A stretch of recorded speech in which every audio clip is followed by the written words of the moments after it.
Okay, this is the audio for Chapter 3, The Social Construction and Regulation of Families.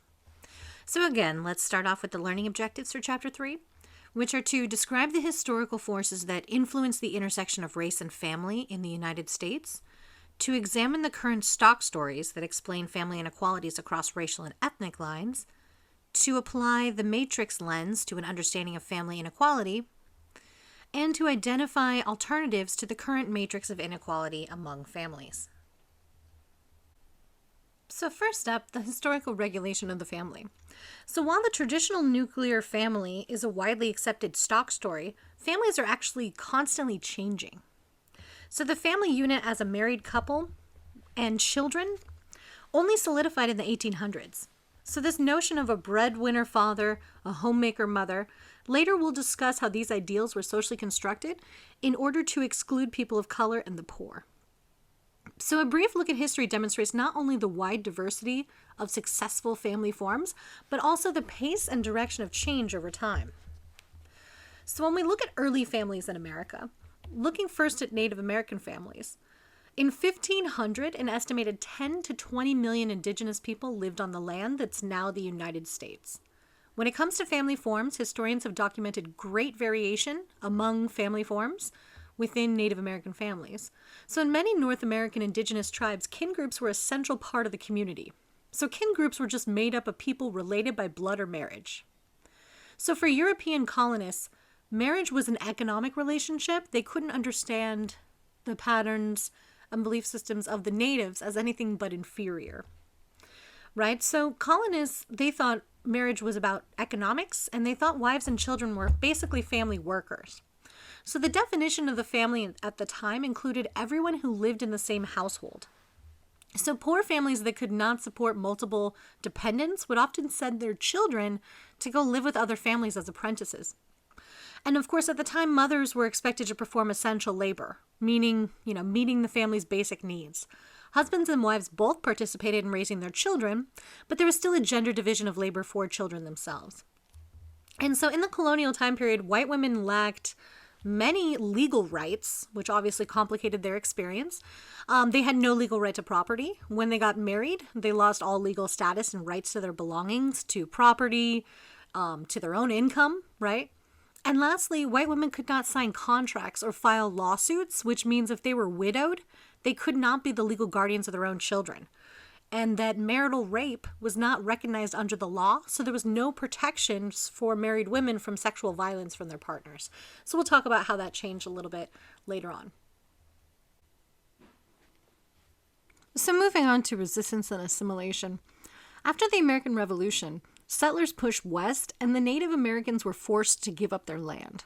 Native Americans were pressured to assimilate, but resisted at every stage. And by the late 1800s, Native Americans had largely been forced to reside on reservations, which were areas of barren land that the Europeans saw as least valuable. And the surviving Native Americans were expected to assimilate. Missionaries played a key role in destroying indigenous culture and family formations.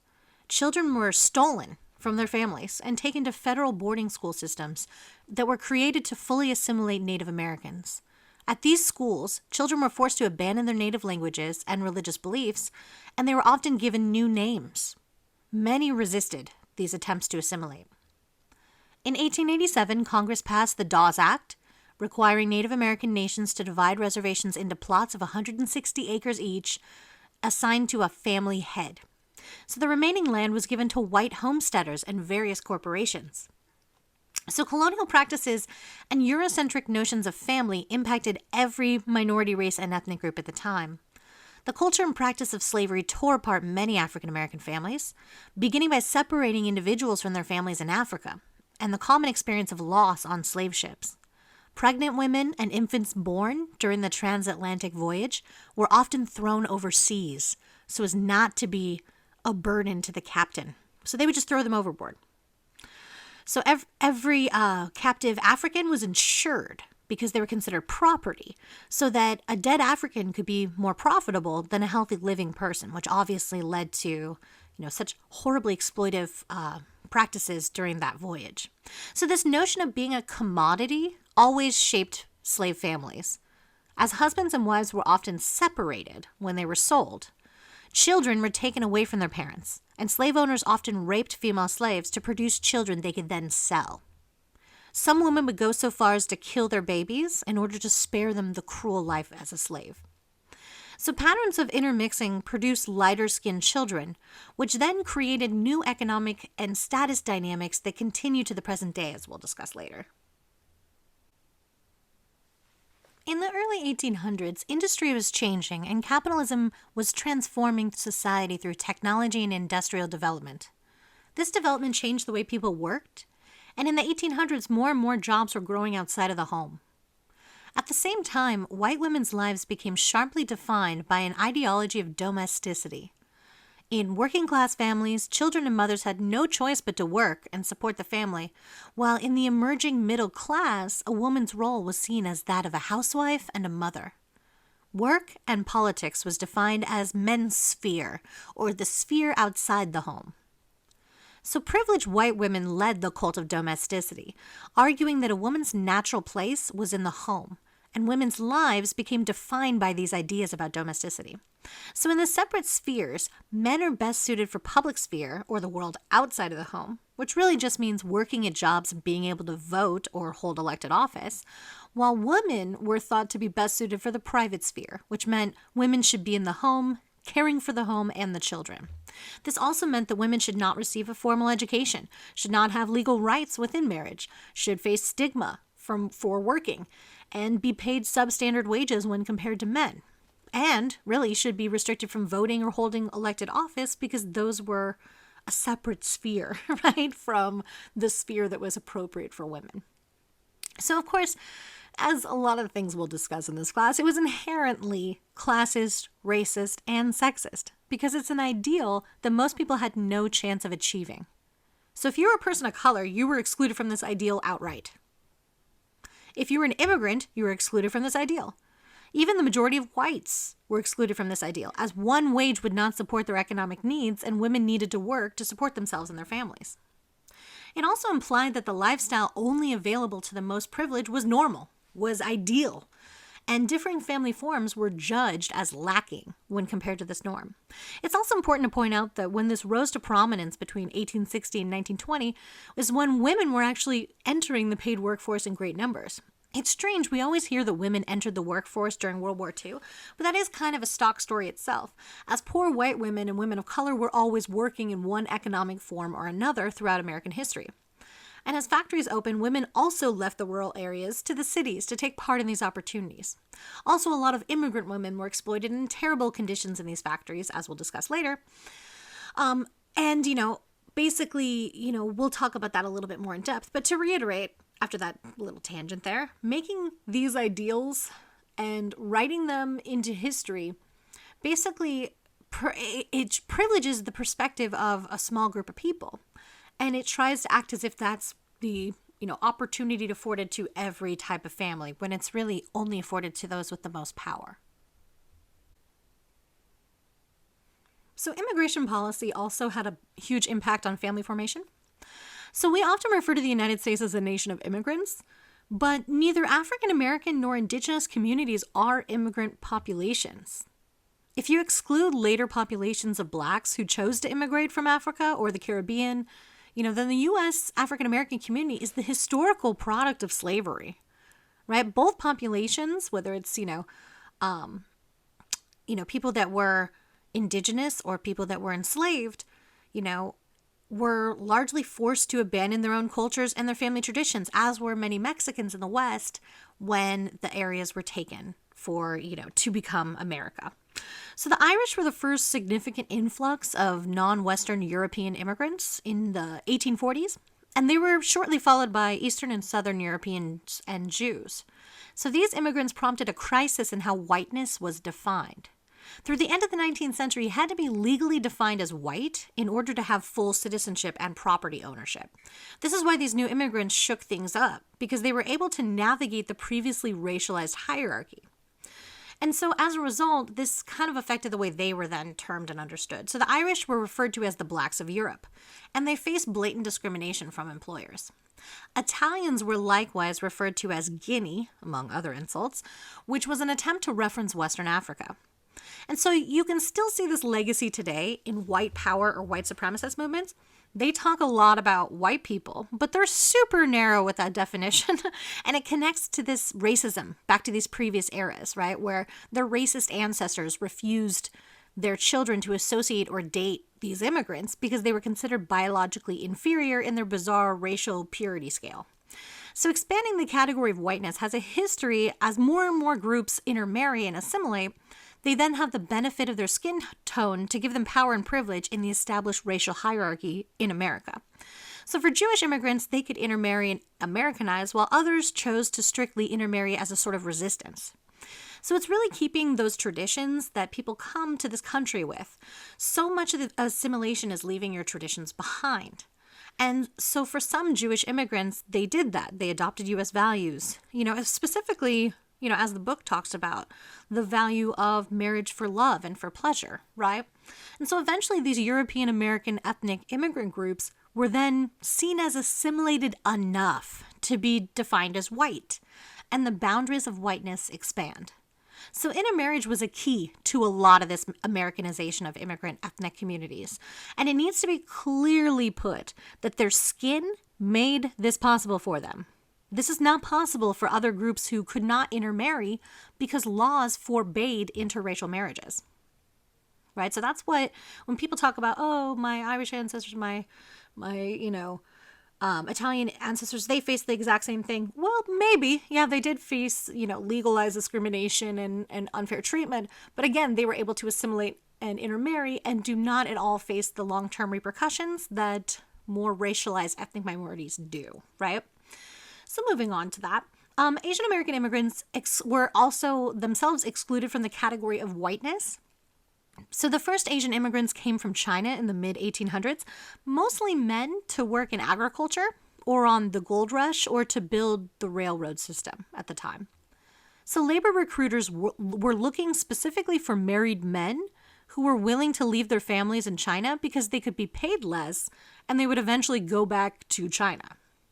So in 1875, the Page Law was an attempt to limit the immigration of those that the U.S. government defined as undesirable, such as Chinese women who were immigrating to work as prostitutes in the West.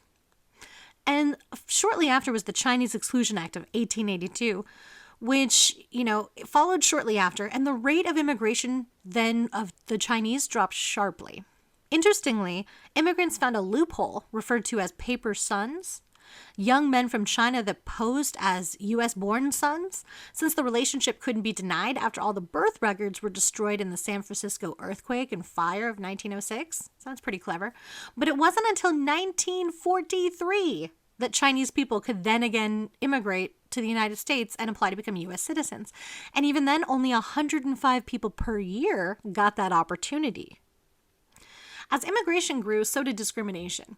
So after the supply of Chinese labor was cut off in late 1800s, obviously because of the Chinese Exclusion Act and other laws, the first large groups of Japanese laborers arrived. And the more Japanese came, the more they faced discrimination. They were not able to join labor unions, and they were scapegoated by white laborers. So the 1907-1908 Gentlemen's Agreement was reached whereby Japan agreed to stop allowing Japanese men to migrate, and the United States agreed to admit the existing men's family members, so approximately 100,000 Japanese people joined their husbands, fathers, or sons in the U.S. And the Japanese worked hard to keep their cultural traditions alive through their schools, religious organizations, and Japanese language newspapers. So between 1913 and 1920, the Alien Land Laws were passed, which banned non-citizens from purchasing land, which obviously makes it very difficult for an immigrant to gain a foothold in this country. So after Pearl Harbor, all Japanese people were scapegoated and were considered immediately suspect. More than 110,000 first and second generation Japanese Americans were interned until 1945. So family life changed dramatically in these prison camps, as internment was devastation for the Japanese community. They lost their homes, their businesses, their jobs, and nearly everything they owned. When they were finally freed from these prison camps, they had nothing to return to, as everything they worked their lives for before they were interned was gone. If you're interested in learning any more about this terrible period in American history, I highly recommend George Takei's incredible graphic novel memoir titled They Call Us Enemy. It's about his family's experience being forced into an internment camp.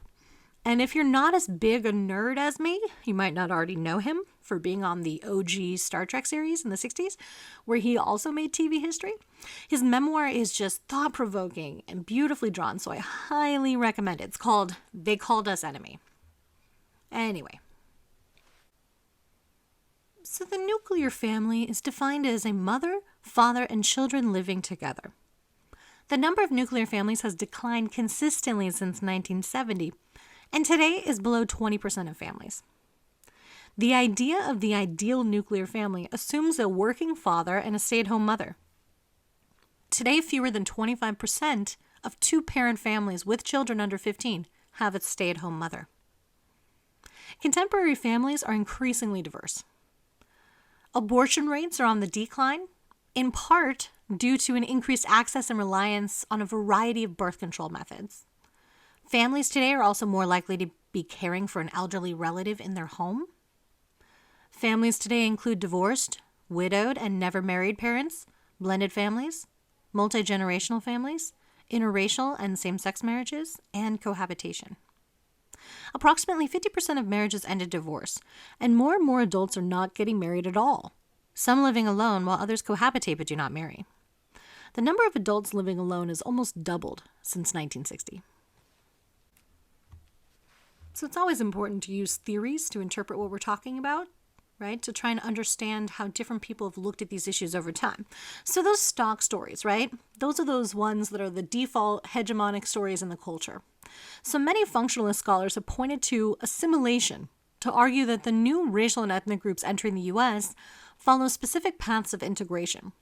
They gradually accept and adapt to the cultural patterns of the dominant group. And the reason for this is, again, it functions as a stock story because assimilation theory is largely based on the experiences of European American ethnic groups. Assimilation theory assumes that minority groups should and can follow the same path as European immigrants. It assumes that non-whites want to abandon their culture. It assumes that the white dominant culture is ideal. These white supremacist notions use race, or specifically whiteness, as a metric of who is considered appropriately assimilated. Yet, we discussed before how those European ethnic groups largely intermarried and were eventually considered white and therefore assimilated. But different ethnic groups that are now racialized did not have the opportunity to blend in a sense, because we use skin color as a yardstick to judge inclusion in the dominant group. So this means many immigrants will never gain that status, legitimacy, and ultimately just see hatred and discrimination cease against them, like the European immigrants largely did. Though, as I mentioned before, they're still not considered white by white supremacist neo-Nazis that often target immigrant groups or people of Jewish and Muslim faith who may have a light complexion. So this again demonstrates how race is a social concept. It's not biological reality. And that's why these categories change and morph as social understandings adapt to the social history around us. So conflict theorists emphasize that the dominant group seeks to protect its economic and political interests by controlling minority groups' labor and resources. Conflict perspective emphasizes that minority groups have not all been equally affected, right, or equally really welcome to assimilate. So we must ask who benefits from the smooth functioning of an unequal society. So they're always reminding us to follow the money, to ask who benefits as a way to analyze systems, which is mostly why this ideology is sometimes considered radical in capitalistic societies like our own, where if you question why we have so much money to make the cops look like the military with armored cars and gear and crazy weapons, but we can't fund after-school programs to help kids have a safe place to do their homework, or school lunch programs that ensure kids can focus in class, which they can't do when their bellies are empty. The hunger is all you can focus on. So why can't we find money for healthcare, or higher education, or affordable housing, or subsidized daycare, or paid family leave, or the kind of mandatory vacations that France has, where you get 6 weeks paid vacation a year minimum, even if you're a part-time employee? All of those things I just mentioned would benefit the poor and racial and ethnic minorities more than other groups. So these things are not available, but huge tax cuts for billionaires are possible. Because as conflict theorists would say, follow the money. Who does the system benefit? Those in the middle, those at the top, or only the smallest fraction at the top? Once you see that, a lot of this systemic racism we discuss is also connected to financial exploitation and control. You can see how these oppressions are connected, how there's a financial advantage to racial oppression, a financial advantage to discrimination against immigrants, a financial advantage to gender oppression and discrimination. All of these ways that all of those in power really can benefit from a system that devalues human beings. Symbolic interactionism shifts our focus to a micro level of analysis, a little bit different. Symbolic interactionists argue that we make meaning by interacting in the social world, that we create, debate, and maintain social definitions as a group. So they examine how individuals and families give meaning to their relationships and interactions. So families may struggle to pass on their own cultural values in the face of demands for socialization and assimilation. Families may do this by eating traditional foods or carrying out religious practices. They want their children to understand who they are and connect them back to these traditions. But often, by the third generation, many immigrants do not speak their grandparents' languages or follow their social practices. They instead largely adopt the beliefs of their home culture, which makes sense. It becomes a memory, not an experience, right? It makes sense why so many would want to retain their traditions despite levels of assimilation and make sure their children knew their culture, especially when you factor in how much racism and other discrimination and oppression those grandparents faced trying to make a home for themselves and their families in the U.S. So current stock stories about the ideal traditional family are rooted in separate spheres that we talked about before, and this is informed by a functionalist perspective. They assume that the best family model, the nuclear family, is the best family model for a well-functioning society. So functionalists see each part of society as a piece that fits together to create a whole, like a puzzle piece.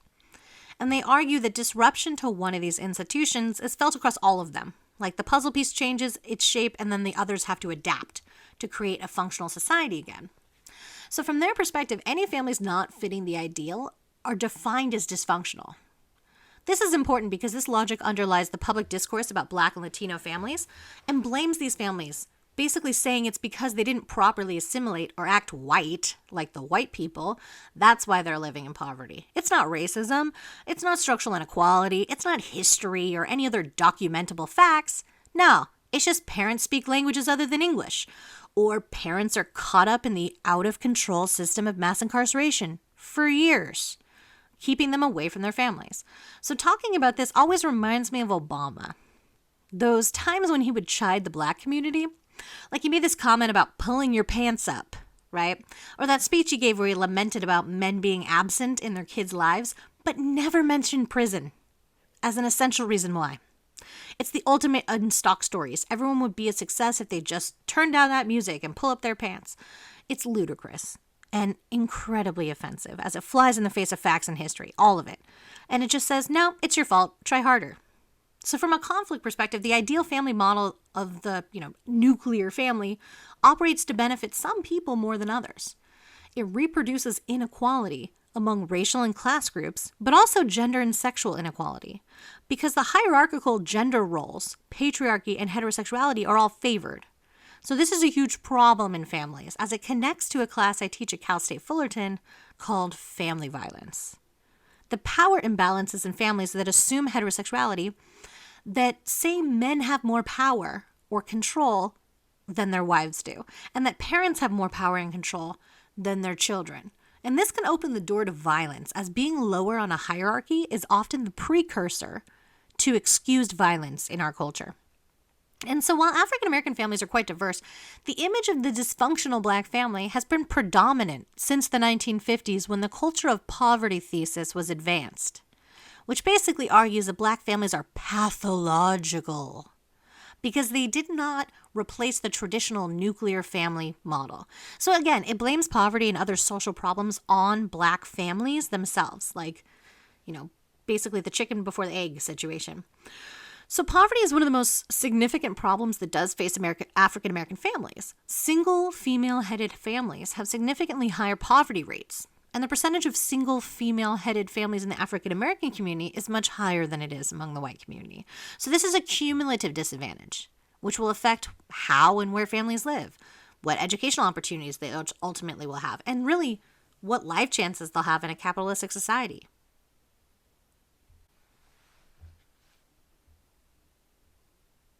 At least two sociological counter-narratives, the legacy of slavery thesis and the revisionist thesis, emerged to critique the assumption that African Americans were inherently inferior and incapable of sustaining proper families. So the legacy of the slavery thesis attempted to shift the focus from Black people as pathological to the argument that pathological family structures are the result of a long history of structural inequality. So it begins with the fact that slavery entailed the capture of people, right? The capture of Africans torn from their families and their communities. So according to this perspective, Black single women that are the heads of their families have roots in the history of slavery, which forced Black women to become strong and independent without a husband to rely on. Black men were denied the privileges of patriarchy, and the head of the household role assumed to be a man's natural position in the family. So this violation of gender roles is at the heart of the traditional nuclear family ideal, which became the basis for defining Black families as a problem. So during the 20th century, the Great Migration happened, right, where millions of Blacks moved to the northern cities from the rural South. Many women also moving found jobs as live-in domestics, which prevented them from forming or maintaining their own family relations. So basically, they got paid to take care of someone else's family, right? So they remained vulnerable still to sexual assaults by white men and cultivated skills of resistance and resiliency. Black men did not find the opportunities they sought in the North, so they ended up taking low-wage labor. Instead, still facing rising rates of imprisonment for insignificant crimes. So Black women had no economic incentive to marry because marriage could not provide a path out of poverty. It's not like, oh, I'm just going to get married and then, he'll take care of everything. Well, what if there's structurally no opportunities for these men? Then they can't fulfill that expected role. And this was, again, repackaged as the Moynihan Report in the 1960s, which, again, blames social problems on dysfunctional Black families. And basically, the problem with that is that, someone thinking something stupid is one thing, but the consequences of that is that it affected what policy recommendations were proposed to deal with issues in Black communities. So it's the classic victim-blaming ideology, right? It serves a purpose, a sinister purpose. If you say the reason for the racial wage gap and other large disparities is the community itself, then you don't have to do anything about it to deal with it. You don't have to change the systems that have been built up over time to disproportionately favor the hegemony or the dominant groups. But if you take a critical look and realize the systems itself cause or perpetuate these issues, then you have to do something. You got to change things. And those people in power have a vested interest in keeping things just as they are. So pointing and blaming serves that purpose to ignore the real issues.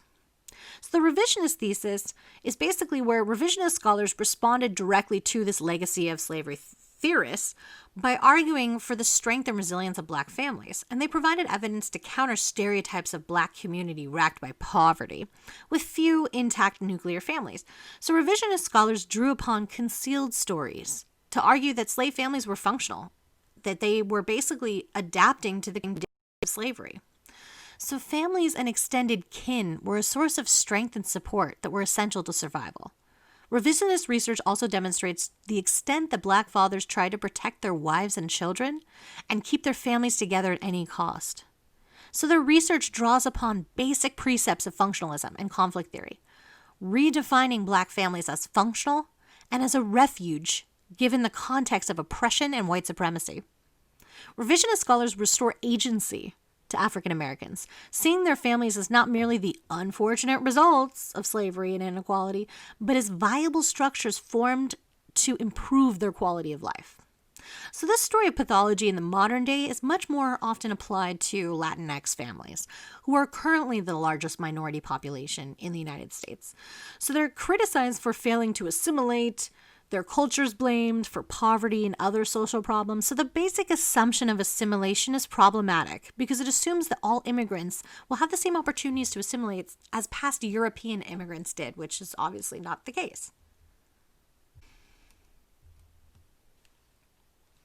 So applying matrix theory, When we use it as a lens to understand family inequality, it shows us how our ideologies and policies about the family are affected by the culture. So this intersects with other social identities.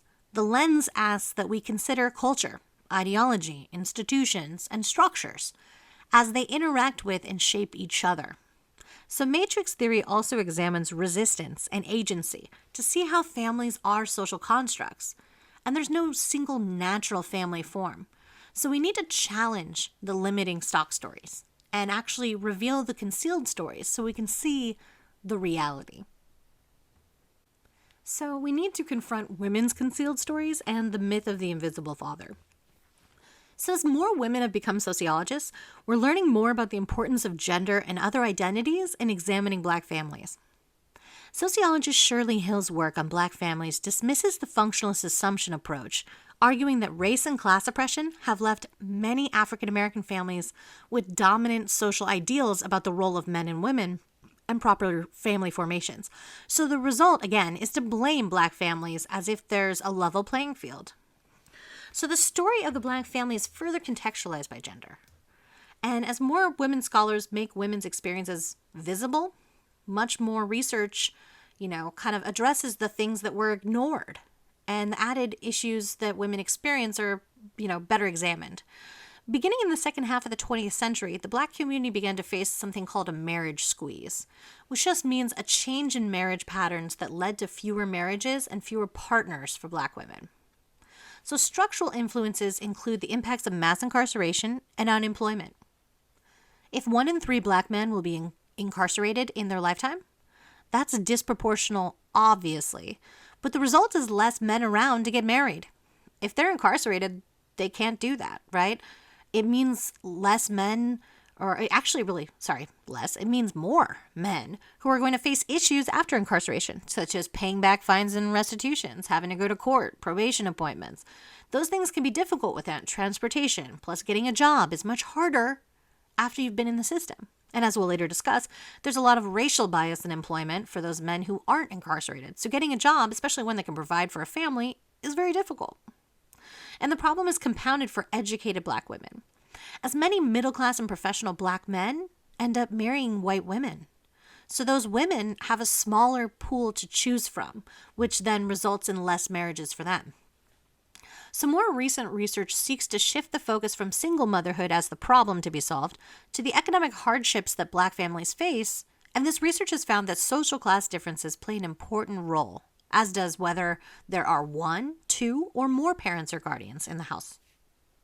So moving on to the myth of the invisible father. There's a common myth that the absence of Black fathers is responsible for poverty in Black families and Black communities. Black fathers are less likely to be married based on those factors from before, right? High rates of incarceration and unemployment. So while Black fathers are less likely to marry the mother of their children, this does not support the assumption that they're not good fathers or that they're invisible or completely absent. This is why we do research, right? Because it can dispel our prejudices. And research has found another concealed story, that single non-custodial Black fathers are actually more engaged in their children's lives than their white counterparts. Among non-residential fathers, African American fathers have higher rates of parental involvement than white or Hispanic counterparts. Other research has found that unmarried African American fathers are more likely to contribute to costs during pregnancy and to offer support and caretaking of children. And so this is completely lost from the myth, and this is why the myth has power, because people are unaware of how it's a stereotype. So the state also has a large part in shaping families. And this is a racialized and gendered process. So, women's bodies are often targeted for control by courts and legislatures, despite the fact that men play a role in reproduction, turns out. So race, class, and age can all influence how a state treats females' reproductive capacity, which has effects on family formations. By the 1950s, every state had passed laws preventing pregnant women from working, while at the same time withholding unemployment benefits. America has a strong culture of punishment, which saw women's behavior as unacceptable and unfeminine if women got pregnant without being married. Women could petition the medical community for an abortion based on psychiatric grounds, but this was really hard to get access to and hard to prove. And then women were usually sterilized at the same time. But again, race and class played a huge part, as rich white women could avoid the stigma and make their daughters still marriageable by hiding her pregnancy, right? So single pregnant women that were white got to go to these maternity homes where they would stay and have their baby and then give them up for adoption. So while the rich white community stigmatized abortion and really unwed pregnancy as a huge issue, it completely happened in their community. And they literally had ways to hide it, so that stigma did not connect to them. But this really shows how race is much more complex, right? That an unwed white woman represents herself and her choices, while a woman of color supposedly represents so many others if she's unwed and pregnant. Historically, those maternity homes barred women of color. They were whites only. So here we can see how these policies and the social expectations favored the rich white women, while black women, faced great judgment and prejudice if they, as we discussed before, became single moms, teen moms, or, basically, again, it became a way to blame black communities for social problems. So while both white and black unmarried mothers were viewed negatively in the public's mind, white women were seen as producing a valuable commodity for which there was a high demand among white married couples that were unable to have children. So meaning even the child you have, right, the value of which is inherently different in a racialized hierarchy. So it's pretty upsetting in that way that even the structure of adoption really favors a white supremacist hierarchy. So moving on to forced sterilization. Forced sterilization is what it sounds like. It's women being forced to have their tubes tied so they can no longer have children. Forced sterilization has a long and disgusting history in the United States. It was originally linked to the widely accepted quote-unquote science, again, quote-unquote, of eugenics, which said that you wanted only the best genes in the gene pool so the human race would flourish. In order to create this BS utopia, white folk all over the Western world promoted campaigns of sterilization to control minority populations, poor whites, and anyone considered disabled or feeble-minded. This was used as a weapon, and is connected to what we review in Chapter 2.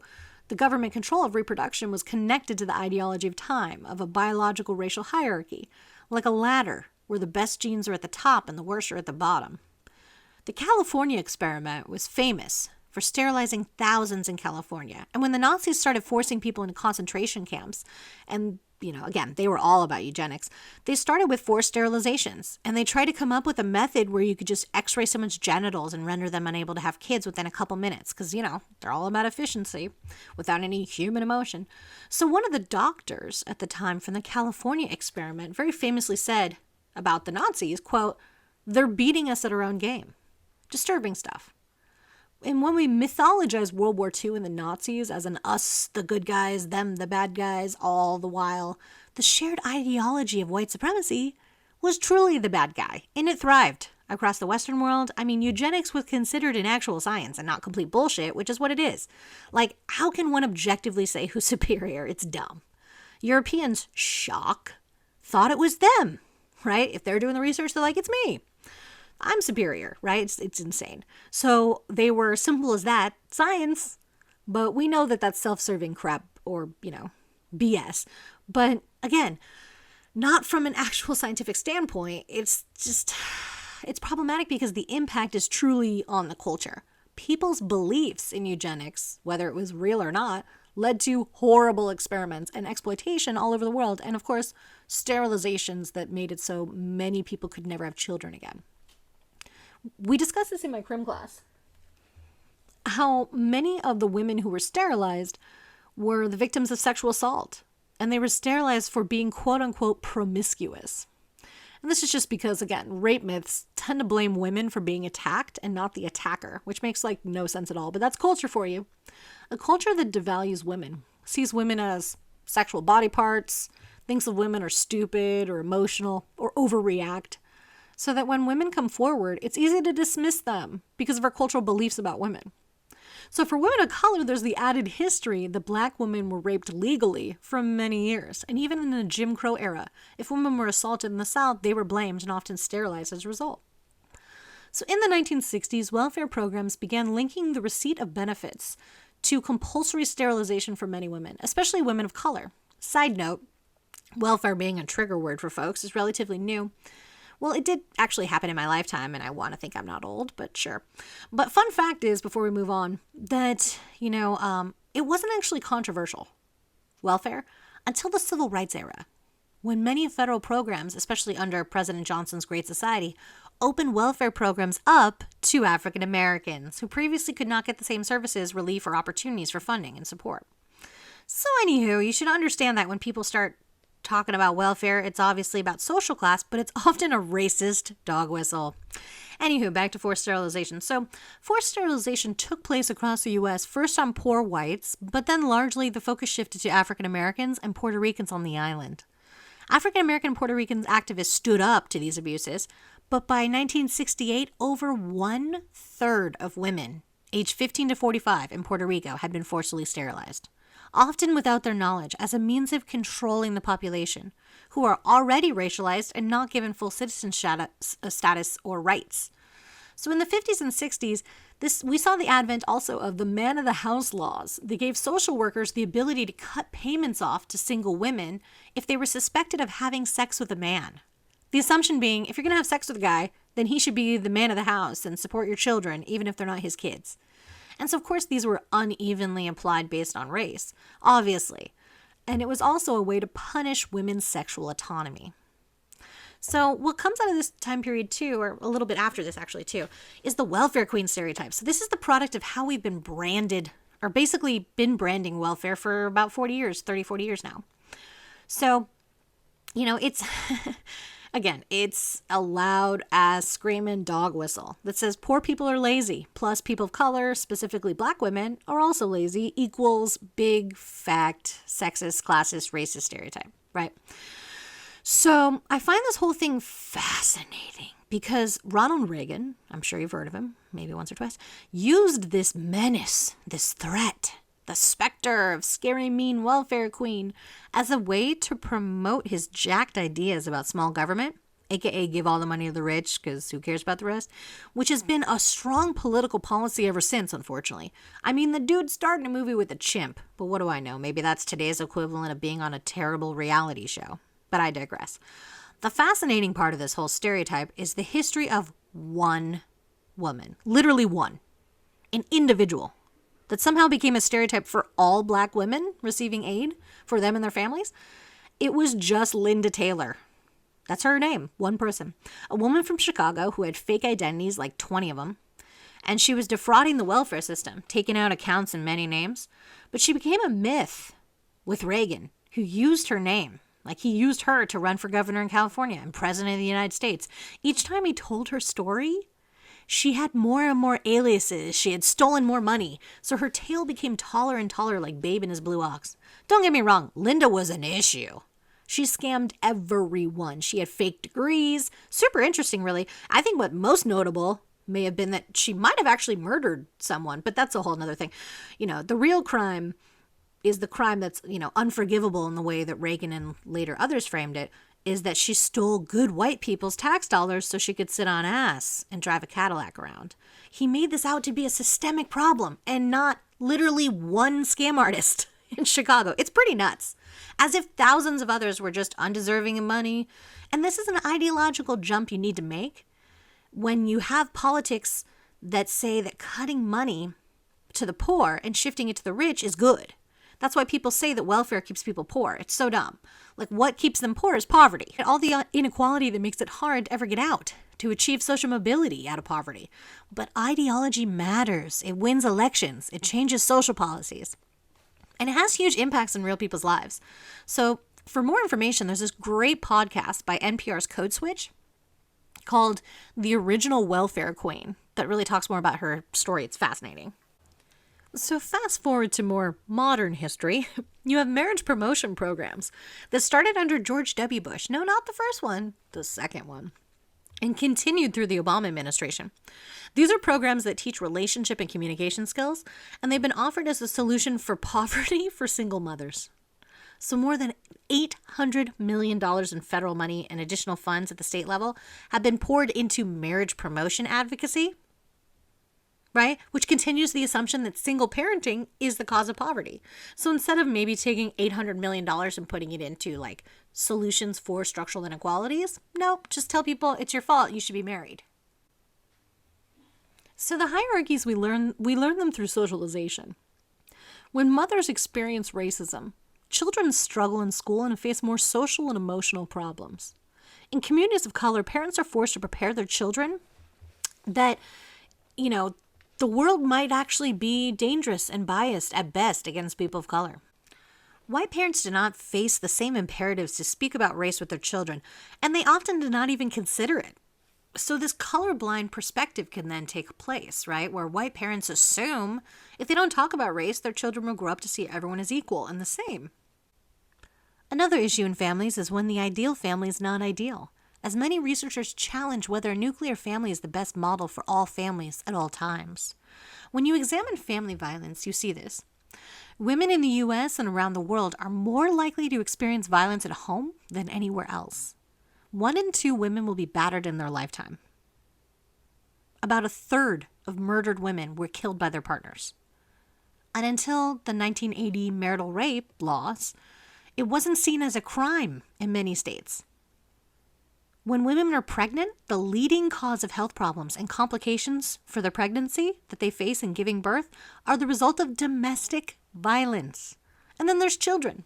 More than 5 children die every day as the result of child abuse.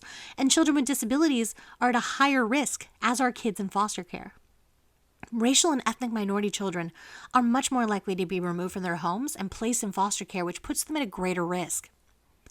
And lastly, girls and women are more likely to experience child sexual abuse and elder abuse than their male counterparts.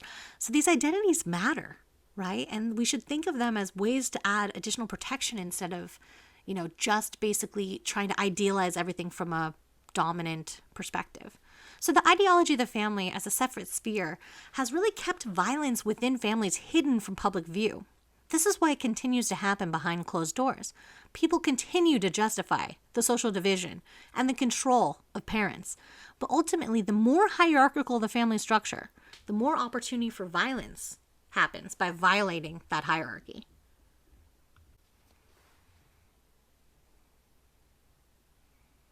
We think of national borders as fixed, but they've been fluid over time. So that's something I have to preface before we talk about transmigration. That they're just lines on a map, guys. But anyway, so many people are transmigrants. These are just people who live across or participate simultaneously in social relationships that embed them in more than one nation state. So many Latinx transmigrants maintain connections to their home country through phone calls, visiting, or sending remittances home.